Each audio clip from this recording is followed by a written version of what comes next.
So I basically have three requirements. A jig head less than 1/8 of an ounce, something less than a 90-degree line tie that will take a 3D eye.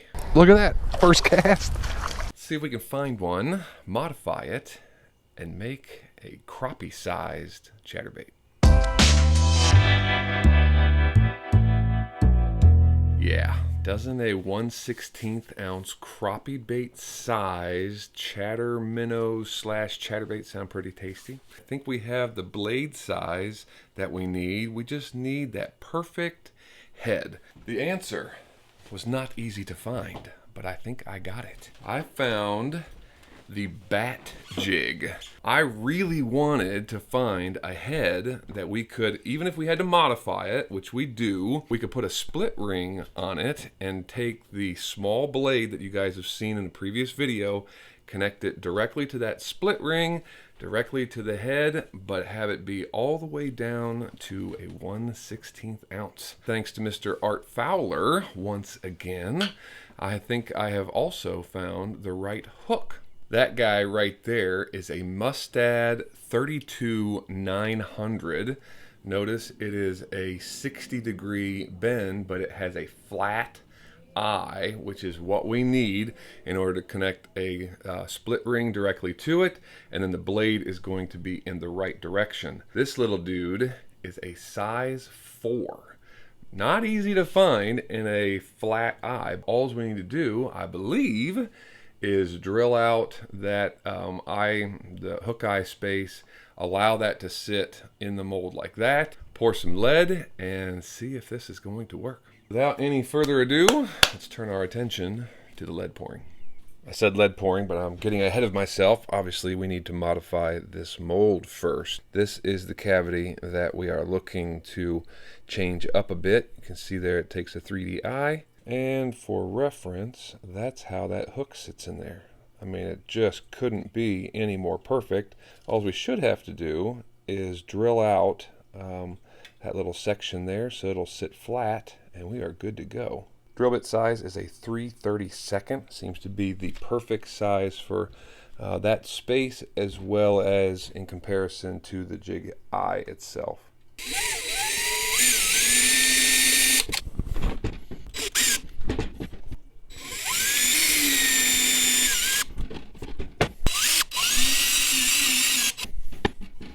That looks pretty good. Let's see if it closes. We may have to take a little bit out of the gate. Nope. Looky there. Sealed right up. Boy, that was probably the easiest and quickest mold modification on the channel yet. Super simple. So while we wait for this lead to heat up, it's not quite there yet, I thought I'd take the opportunity to fill you guys in on something. This video and the giveaway announcement for the airbrush video are going to be the last two for quite a while, I would think. At least a couple of weeks, maybe even a month or so. We've got some medical stuff coming up. Wendy is in dire need of a new hip. So she is going to get a right side hip replacement on November 16th up in Pittsburgh, and we'll be focused inward for that and making sure that she's got what she needs. There's a good 3 weeks there of her not being able to drive and just recovering from that here at the house. So I'll have some extra responsibilities, places to run, and video production, you know, it's going to take a back seat for a little while. So a couple of weeks at least, maybe as much as a month. I'm also thinking about redoing some of the stuff here in the shop. So excited about that, taking on a new avenue or a new journey in that regard. So excited to show you guys what that looks like. Try to work on that when I can, in and off. But just a heads up, if you don't see me after this one for a little while, and again, that airbrush giveaway, that's what's going on. Don't have to worry, and we will be back to bait making eventually. Right up to it. Ooh, doesn't take much. All right, let's look at it together. Hopefully she filled out. Oh yeah. Beautiful. Fluid bed is out. We are ready to paint these guys. Let me show you the final product here. Got the sprues cut off of them and got them all gussied up, ready to roll. As a reminder, this is using the Mustad 32-900. Got these from Barlow's, size 4. Now I know I'm going to get the question, so I'll go ahead and tell you. Some of you may wonder what that black stuff was on the inside of the mold. It wasn't there when we did the drilling, and then all of a sudden it was there when we opened it up and saw the finished jig head. That is this stuff. It is drop out in an aerosol can. It's made for ammunition and things like that. You spray the inside of the mold. It helps the lead to flow better, and it helps the jig heads to drop out a little bit easier. So I have used it for years. Some guys smoke the mold with a candle. Works great. You kind of have to redo that a little bit more often. This stuff is about 12 bucks for this can, but man, it lasts forever. So highly recommend it. Super easy to apply. Now, let's talk paint. I got another good paint for you. Not too long ago, we dipped our toe in the mixing clear with color shift soft plastic powder pigment to get some pretty awesome new jig head colors, and today is no less. This guy has got swim bait, crappie bait written all over it, in my opinion. It is rose violet blue. And let me just tell you, I have used this a couple of times already on some jig heads, and it is stunning. He's already rolling right here. The mixture on this one is, what you're going to see today is 3 to 1. So 3 parts clear powder paint and to 1 part of this. I've used it in 6 to 1 and wanted just a little bit thicker. So this is going to be my first time seeing it as 3 to 1.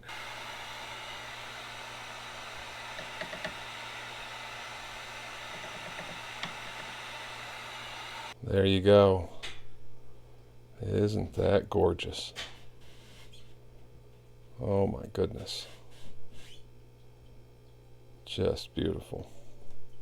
So the jig heads are in the oven. They are going to cure in there for about 20-25 minutes. I didn't really see any discernible difference between 6 to 1 versus 3 to 1 mix. It did seem like this was a little bit thicker, which is what I was after, but 6 to 1 totally works as well. You know, if I had to do it over again, maybe I split the difference and do like a 4 or 4.5 to 1. I don't know. But either way you decide to do it, if you decide to do it, 6 to 1, 3 to 1, both of those are going to work out great. The next time you see these guys, they will have some 3D eyes on them. I'll go ahead and seal them up after I put the eyes on with some Sally Hansen's. So when the soft plastic is ready, we'll be able to thread those guys on, and you'll be able to see the final product. You guys remember iridescent pearl? Pretty sweet color, right? Well, that is going to be our first color for the belly. I'm thinking 40 drops of this. In that smoked pearl video, I think we maxed out at like 30, so we're going to do a full 40.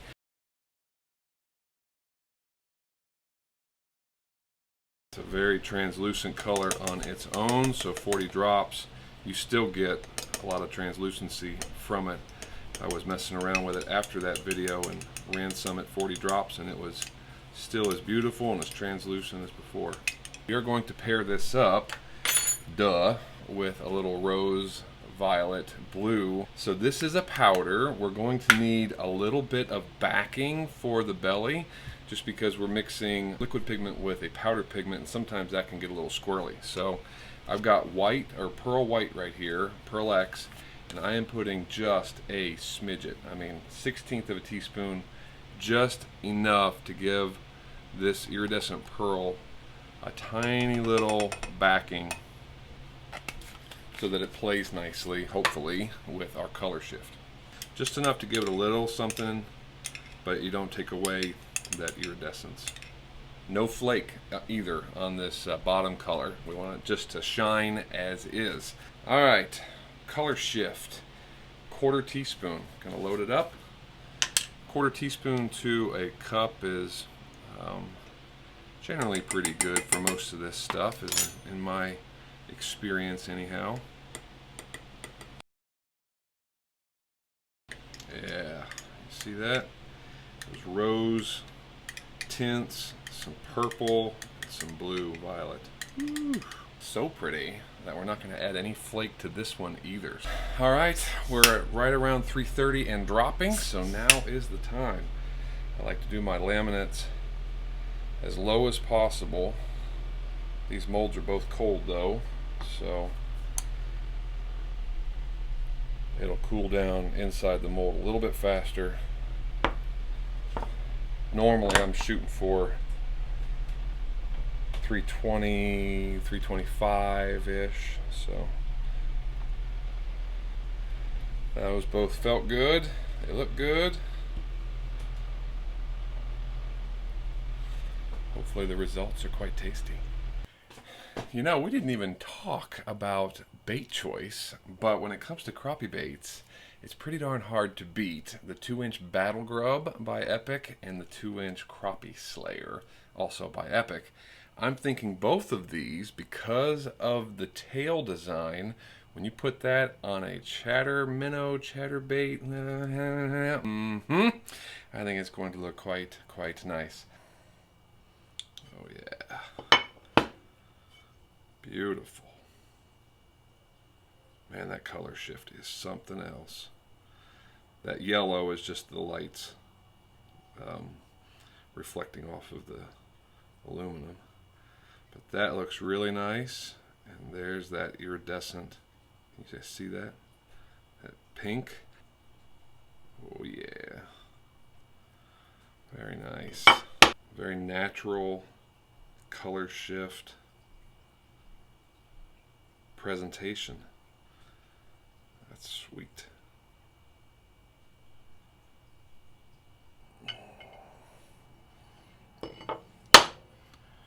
This is the bottom.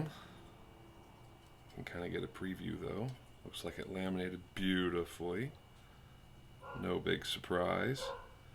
When your Plastisol's that low, right, sub 330, generally you're going to get a pretty good laminate. So that looks good. Oh yeah, look at that.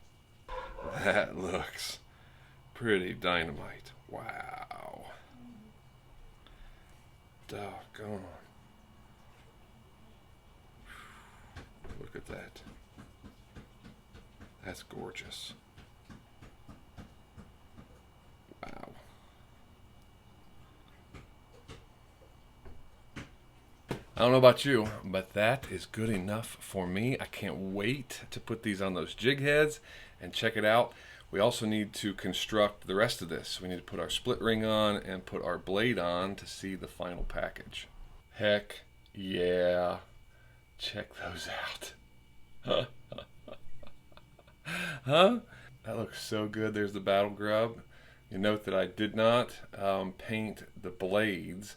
I was thinking to keep those silver, sort of like a nickel-plated spinnerbait blade, right? Get that extra flash. So I think it really works, especially with this color pattern, right? This colorway. But that's the Battle Grub, and there's a nice close-up of the Crappie Slayer. So a couple things. The split ring on this guy is a size 1. The split ring on the other is a size 0. I do like the how much closer it is, right? Just as in comparison, there is a bit of a difference. Pound test wise, we're throwing these on spinning gear. Your drag's going to be set, so you don't really have to worry about the strength of the size 1 versus the size 0. One last thing before I forget, because I was just looking at it and it reminded me, this mold, this bat mold, comes with the ability to pour in a wire bait keeper, and you may want to do that, or you can tie it in afterwards. A lot of times I'll do that as well. I didn't do either of those just for the sake of time and ease, but I can see how that would be beneficial to help keep these plastics up on the head, especially in an application like this, where there's going to be a whole lot of movement. I don't know if I have enough room in my test tank to get these guys going. Actually, let's just get out and fish these things. Test tank footage worked out okay. As you can see, it's pretty small. I got a 15-gallon tank, so it was hard to get really good footage. I'll try to slow down some of the footage here for you so you can see kind of how that body roll is happening. So there's definitely a lot of potential with this bait, but you just never know until you actually take it out and fish with the dang thing. So that's what we're gonna do. So there she is, final result. Got the Duo snap on the back, looking super delicious. It's like 80 degrees today in November, which is insane. We've got a ripple on the water because it's windy today, and I think that's going to work in our favor. Hopefully it doesn't jack up the audio too bad. Look at that, first cast. Look at this. And a bass, no less. Crappie baits catching bass. Look at that. First cast, guys, first cast. I felt that thing vibrating the tip the entire time. He's no huge one, but all right. Let's see if that is the norm for the day. That'd be all right.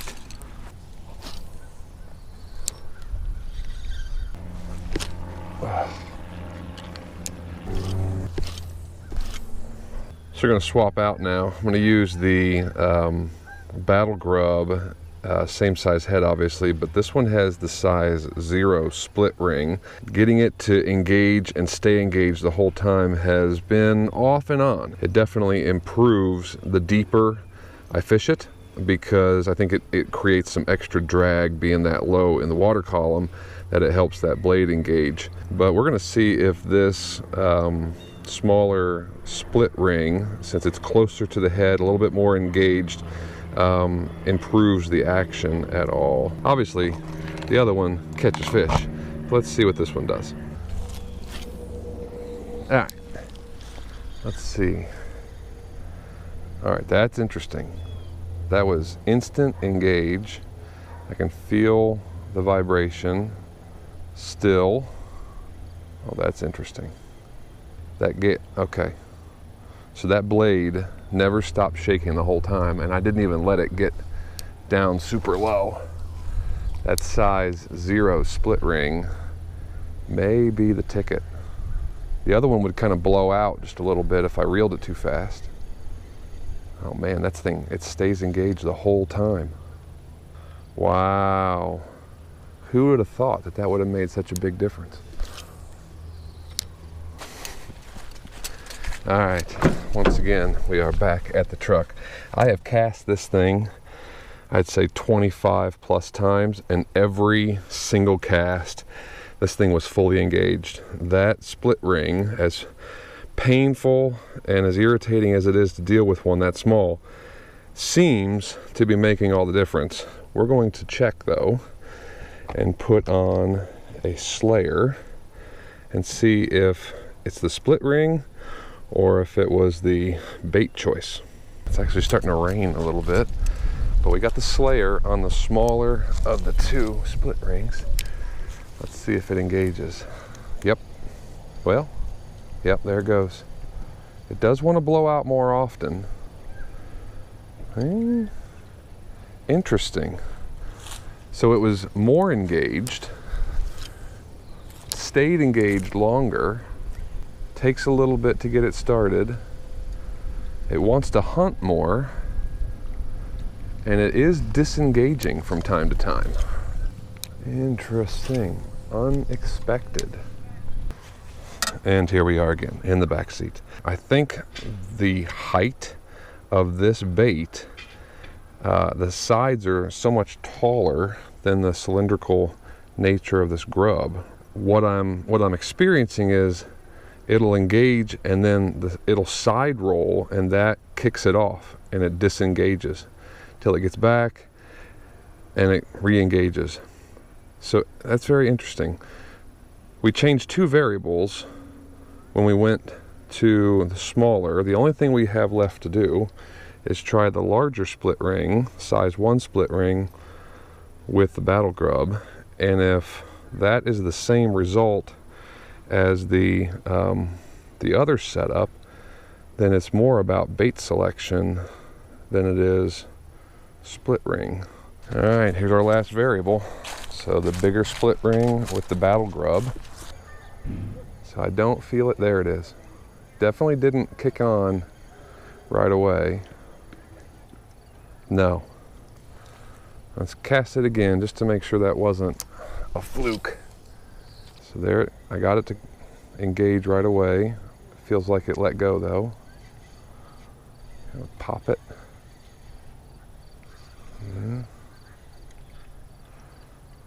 Definitely not.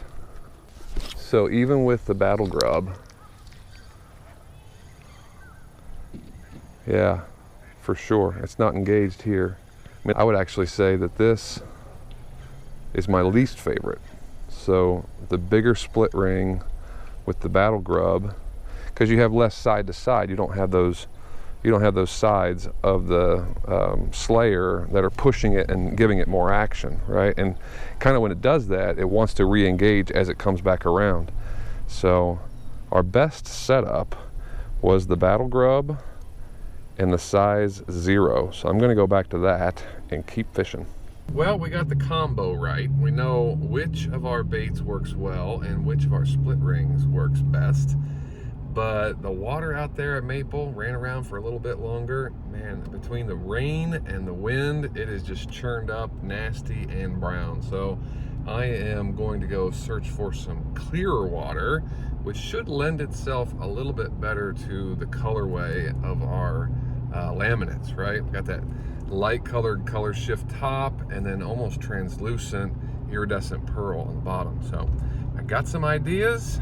Hopefully it's some clearer water ahead.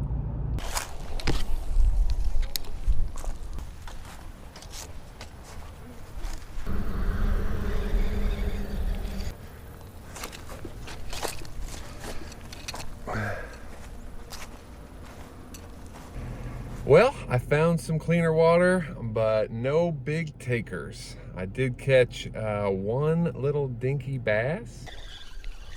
Hey. That's a pretty bass. Teeny tiny little guy.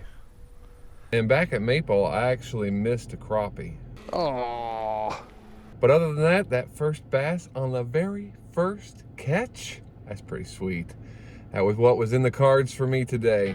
Guys, I hope you enjoyed today's video. Thanks for coming along on the journey with me. Appreciate you watching. And until the next time, I'll see you guys in the shop.